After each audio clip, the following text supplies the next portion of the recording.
Day. This is Richard Wexler with Caring in America, the podcast for caregivers and care recipients. Folks, you probably know my story by now. 20 years ago, not expecting to wind up in this role. My wife, our two small children, and myself wind up taking care of all four of our parents for 14 years until the final parent passes at 96 in 2019.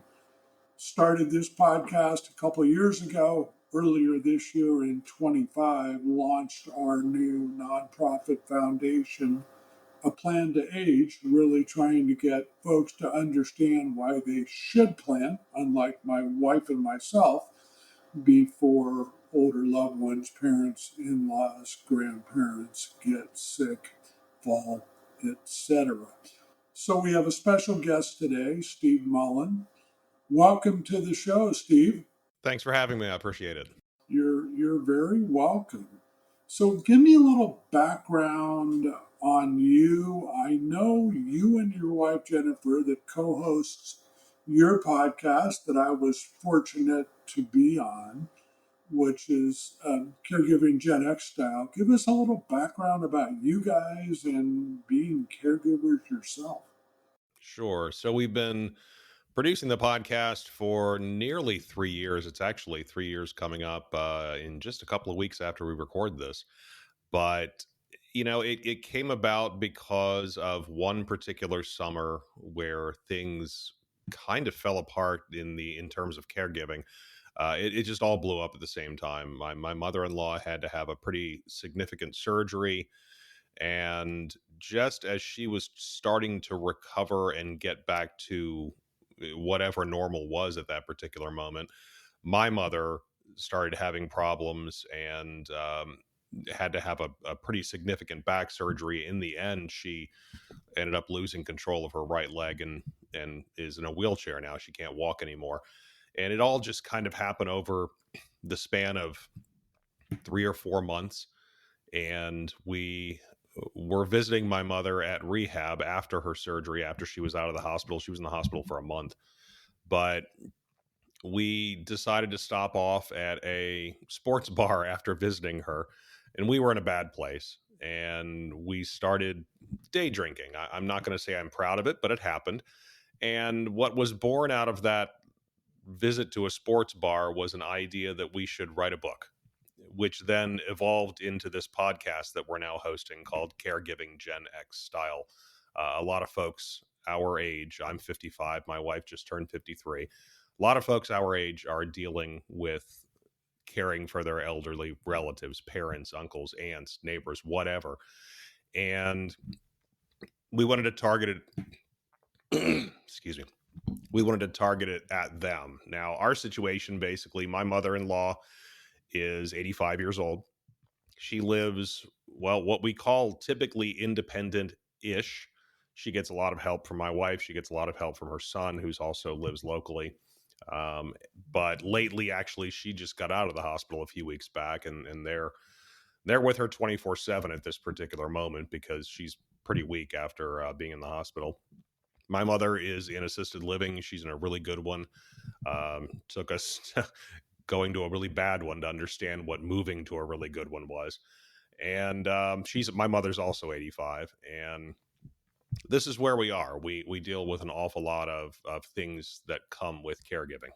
Wow. So similar to myself, it started my whole jaunt 20 years ago. Talked about it about 6 months.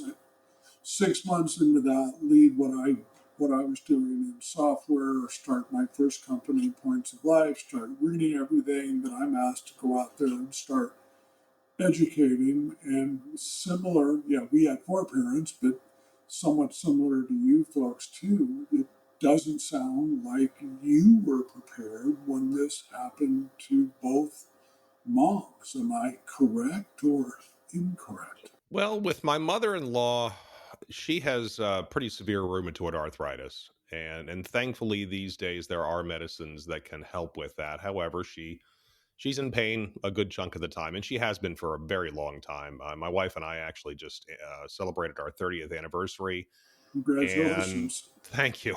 And it's been, there's been some care that's had to be done with her pretty much as long as I've known her, which has been 32 years. And, obviously back then it was just little things, helping her open a jar or something because she couldn't do it. But, so there was always an expectation that her situation would probably get worse. My mother, we just never really thought about it. She was so independent, and was really until about 3 years ago. And so, no, we didn't really have a plan for my mother. We had talked about what we were going to do with my wife's mother. And, my caregiving journey, as we call it, it goes all the way back to my father. He passed away in early 2021 from brain cancer. And I got a taste of it back then with helping my mother take care of him. But, no, we really didn't have any kind of grand plan for this. We certainly didn't expect to be taking care of both of them. Yeah, it's similar to us. The last thing, I mean, we thought they were all in their 80s. We thought they were still doing pretty darn well considering the age that each one of them was at. And then, as we talked about, in the summer of '05, that changed for us. So let's kind of take it to your podcast a little more in depth. So, this crazy idea for you, for me, this idea of a podcast, what were you trying to accomplish and what do you think you have accomplished? Well, we thought a lot about, our ages, which at the time was 3 years ago. So we were, 50 and 52. And it occurred to us that a lot of folks our age, if they weren't already dealing with something like what we were dealing with, it was coming for them. And, aging these days, you don't, older folks don't go off a cliff like they used to. They go down a hill, and it takes, longer. It's a longer, slower progression because of modern medicine. And unfortunately, though, our country doesn't have a good way of handling that. And so then it falls to the family members and to deal with that. And we're part of the sandwich generation. We were certainly more so 3 years ago. At that point, we had one child in high school and one in college. Now one has graduated and one is actually just, he's in his senior year. So, but we consider ourselves still part of the sandwich generation because you never really stop caring for your children, and you're caring for your parents at the same time. And so it really, I think the whole idea was to let people know that they're not alone, because we felt we had obviously had each other, and we totally understood what the other one was going through at the time because we were going through it at the same time. But there's a lot of folks out there we figured didn't have that, and we wanted to make sure that they knew they weren't alone. No, that's excellent. And it's a little bit similar to the reason why I started mine as well, mainly from an education standpoint, trying to help people understand, kind of like you're saying, what they're walking into, what is going to be like, as you and I have talked about. I mean, care, and you understand this personally, is extremely expensive. So for most people, they can't afford someone in the home. They can't afford to move mom if she'll move, and then it winds up, as you're saying, on the family. For folks out there that may not be familiar, what's the age bracket of someone who is a Gen X? There's always a lot of debate about that. It's generally speaking from about 1964 to 1980 or 81, depending on who you talk to. Okay, so you're 60, 61, got it. Okay, and then back down to around Right. I mean, I was born in 45. 1970. Got it. So like 40, around 45 to 60. And a lot of Yeah, what right around there. I talk about is this happening with the boomers. Can you talk for a few minutes about what you've seen personally and what you've seen through your podcast and working with folks, maybe the difference, maybe similarities between caregivers that are Gen X and caregivers that are boomers? Sure. Yeah. Yeah, I think you need to look at, and we're going to be talking about generalizations here. Obviously, everyone's situation, everyone's upbringing is a little bit different, but the generalization with Gen X is that, well, these are facts. We were the first generation to deal with mass divorce. We were the first generation to deal with, moms going back to the workforce while we were still in school. And as a result of those two things, we were kind of left to our own devices. We get off of school, nobody's there, make yourself a sandwich and go play. And nobody knew where we were for hours at a time until somebody came home. And on top of that, I think people at the adults at that time were kind of into the idea of doing their own thing. And our parents were, depending on how old you are and how old your parents were when they had you, our parents are either little older boomers or silent generation, which came before them. They were the ones born during the Great Depression and World War II. Very small generation. And the difference, you look at the difference in the upbringing of a boomer, though. Gen X is a very small generation. Also, the other thing that impacted us a lot was the pill. The pill came out when we were very young, and as a result, families were not as big anymore as they used to be. So boomers, there's a lot of them. A lot of those folks have, two, three, four siblings. Gen Xers, it's usually more like one, maybe two. So, and they also, boomers generally were brought up. The mother was generally at home, and was going to be there when you got out of school. So, I think what I'm saying is that the boomers had more of a tight family unit than Gen X. I think, again, I mean, the stereotype of a Gen Xer is we were out just blowing things up left and right, and figuring out how to try to kill ourselves most of the time.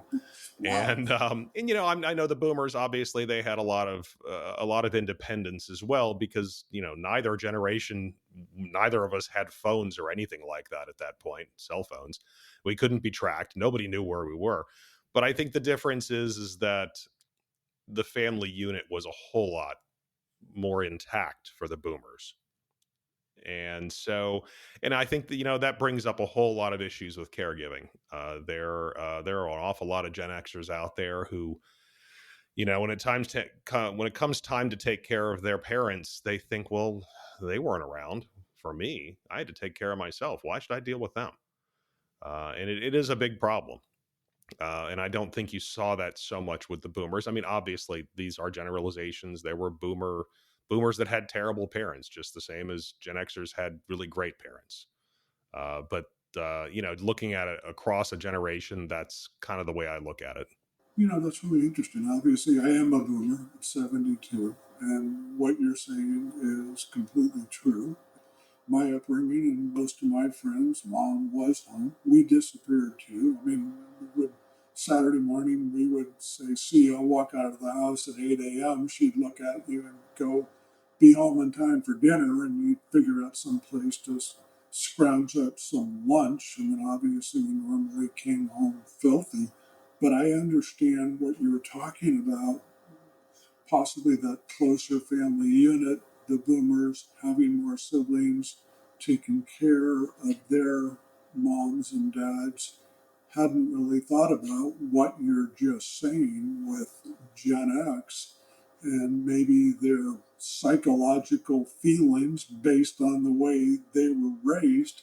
And should we be there for mom and dad or not? So, I mean, and I'm generalizing as well, too. We're probably talking parents for most Gen Xers that are around 70 to around 85, like you were saying in your own personal example, or older.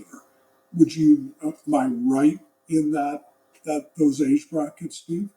Sure, absolutely. Yeah. I mean, you said you're 72, so I mean, technically speaking, you're a boomer, you could be my father. You would have been really a little bit early when you had me, but it's possible, I suppose. But I think, generally we're looking, if I, I think I saw a study recently. It was done by AARP. We actually did an episode about it, just kind of looking at the findings, and it said the average caregiver right now is, I believe, 50, it was either 53, 54, 55, somewhere in there, definitely squarely in the middle of Gen X. And if you add 20 years to that, their parents in theory are going to be 73, 74, 75. um you know so I mean, our mothers are both 85. We they had each of us a little bit older than typical at that particular time. I've got a much older brother, and my wife has much older brothers as well. But one of the things I talk about, I've done a lot in my career, I talk about on our podcast, I want to ask you about as well. When we're talking, a lot of times I'm thinking my age bracket, let's say late 60s into mid 70s, but we're talking 45 ish to 60, which is prime earning years in a career. And then the workplace, the whole idea of trying to balance that career in caregiving and the effects on that caregiver that, again, is in the prime time earnings of their lifetime. What are your thoughts around that and the Gen X, the workplace, and caregiving? Well, if you are the type of caregiver who has to be present for your care recipient several times a week, it becomes exceedingly difficult to have a career and advance in your career. My wife is has been advancing quite well in her career lately. She's fortunate to have an older brother who's local and takes care of an awful lot. She does certainly does her share. They both do, but if it weren't for him, I don't know how she could possibly do it. Either she wouldn't, or I would be doing some of it. My situation, I have run my own public relations and content creation business for a long time, since 2006. And I have a lot more flexibility because I have my own business. However, it has suffered for sure. There were times when where there were jobs floating around out there, traditional 40-hour a week type jobs that were floating around there, that I couldn't figure out how I could possibly take them. And, on a normal week, on a good week, when there's not a lot, when there's not much going on and everything's fine, I could certainly do it. But, unfortunately, my mother could end up in the hospital at some point for something. And then what do you do? That's the problem. So, you only have so much time off. So, and I do, like I said, I do have an older brother, but he lives 2 or 3 hours away. And, I'm the one that it falls to. No, and I totally get that. And we talk about it all the time. It's a huge challenge. And you're, as I said, you're trying to balance that career, especially when you're in that age bracket, about 45 to 60, earning probably the most you're ever going to earn in your life. You obviously need and usually want to be present at work, whatever that means. But then this responsibility of taking care of a parent, and like you were talking about, can I be there for every event? What's going to happen if? And how I balance this. And it's something we talk a lot about, trying to get the average employer, whether they're dealing with 10 employees or 10,000 or something in between, to really understand this issue and understand what it's like for a caregiver. But then again, in that age bracket, around 45 to 60, especially at the younger end, they can have some extremely young children. So as you talked about the sandwich generation, I mean, I was a little odd. I was in my early 50s and had an 11-year-old and a 7-year-old. So I understand that. But can you talk about that as well from a Gen X perspective, and being that caregiver, taking care of mom, taking care of a loved one, but also dealing with young children?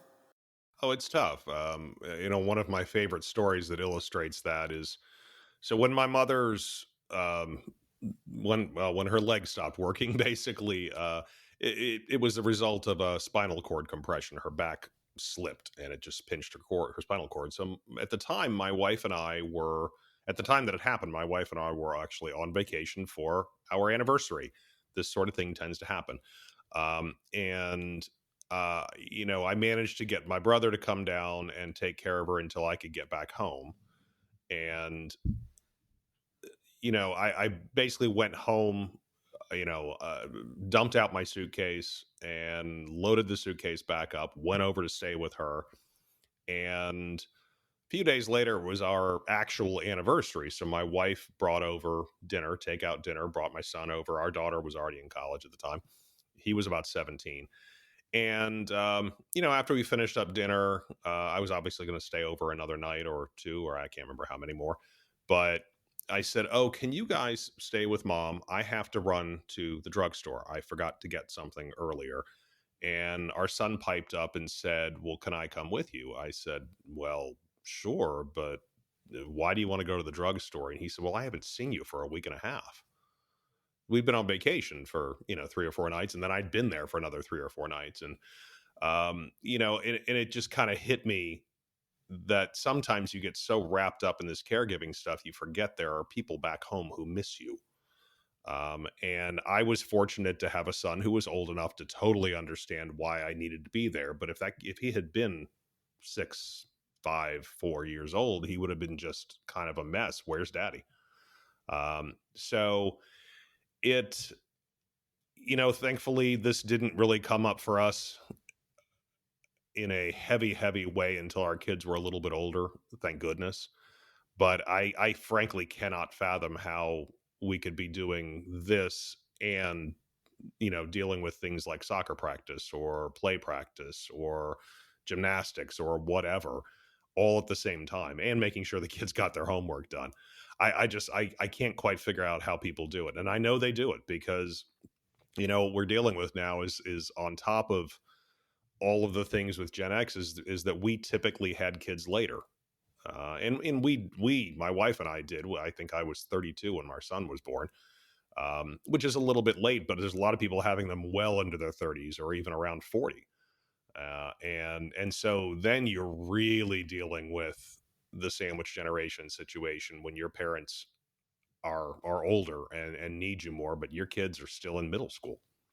And that was us. And like I said, we had an 11-year-old and a 7-year-old. I think the hardest person, and I told my daughter this, and she at 7 years old when we started going through this, and it's exactly what you said. It was also our son who was 11. It was the homework. It was the sports. It was going to soccer practice, baseball, football, going to dance, picking up, doing all these things, making sure the homework was done.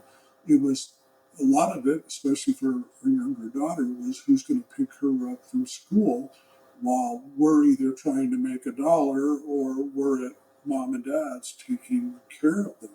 So I talk about almost in every episode we do about a planned age and this whole idea, folks, about planning and what Steve and I are talking about and really understanding. I talked to someone yesterday that said there's close to a 100% chance, and I'll agree with that, close to a 100% chance you're going to wind up doing some caregiving at some point in your life and trying to understand everything that Steve and I are talking about and trying to understand where you are in your life. If you have children, how old they are, what's happening with you and your spouse, your partner, etc., which takes me to the next question, the whole monetary aspect, as I talked about earlier, and you certainly know this personally, how expensive care is, whether you bring someone in the home, you take mom to a senior living community, if she'll make that move, and then how you pay for it, and kind of the effects on the Gen X from a monetary standpoint, both looking at, are we going to have to contribute? Are we going to have to pay for mom or dad? Are we going to certainly have to pay for ourselves as we age? What are your thoughts? The cost to take care of an old person, it's utterly insane. And I don't, nobody's going to tell you anything other than that.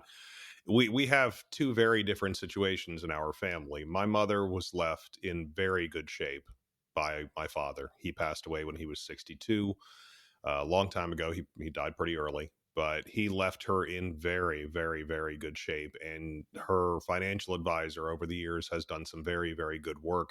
So she has enough money to pay for assisted living. She's in a pretty good one. It's not the most expensive one in town, but it's certainly not the cheapest either. It's pretty expensive, and they take care of her. And I talk to her financial advisor every so often, and he's convinced she's not going to run out of money. So we're in good shape there. My mother-in-law, however, just due to things that happen in her life, she basically doesn't have any money. So she should have been in assisted living probably a couple of years ago, I would imagine, and probably would have really thrived there because she's a social person and would love having people around, and would have done all the activities and such, but that's just not in the cards for her. So as a result, my wife and my brother-in-law are basically, she lives in an apartment, and they have done everything and are doing everything they possibly can to extend the amount of time that she can live in that apartment. I think I may have said it earlier. We call it independent-ish.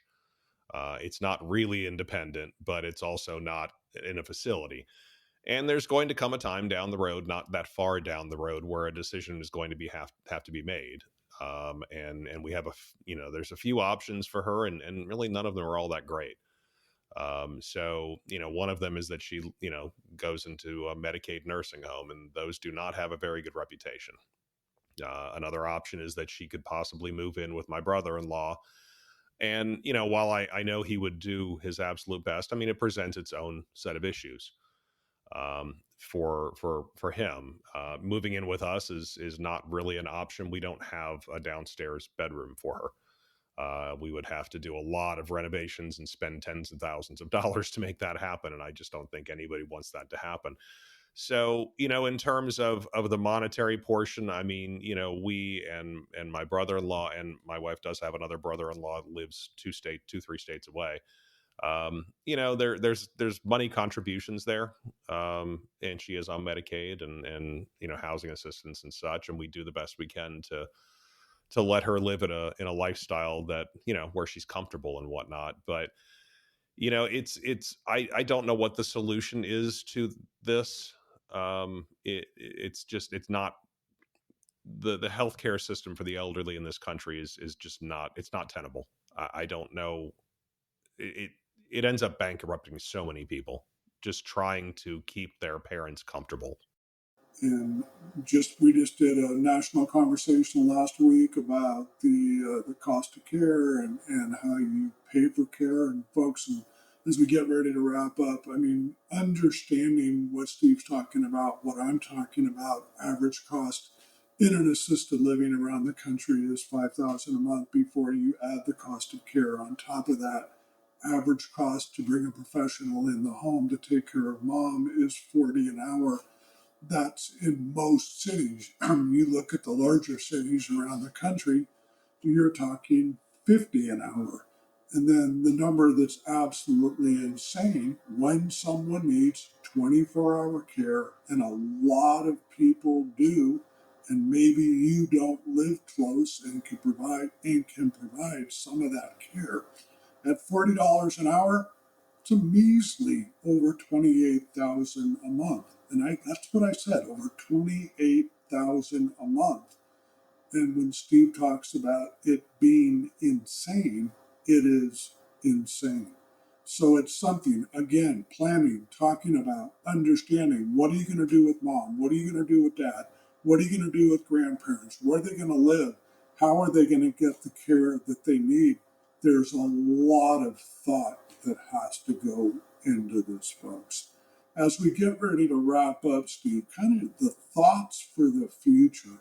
So you have all these folks that are in the Gen X years from around 45 to 60. A lot of them are already caring for parents.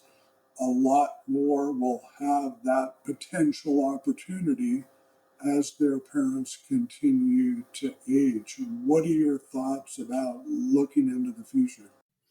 Well, it's interesting. I mean, I do like um, your push that people need to plan for these things because my wife and I, we frequently think about our group of friends. We're really good friends with three other couples.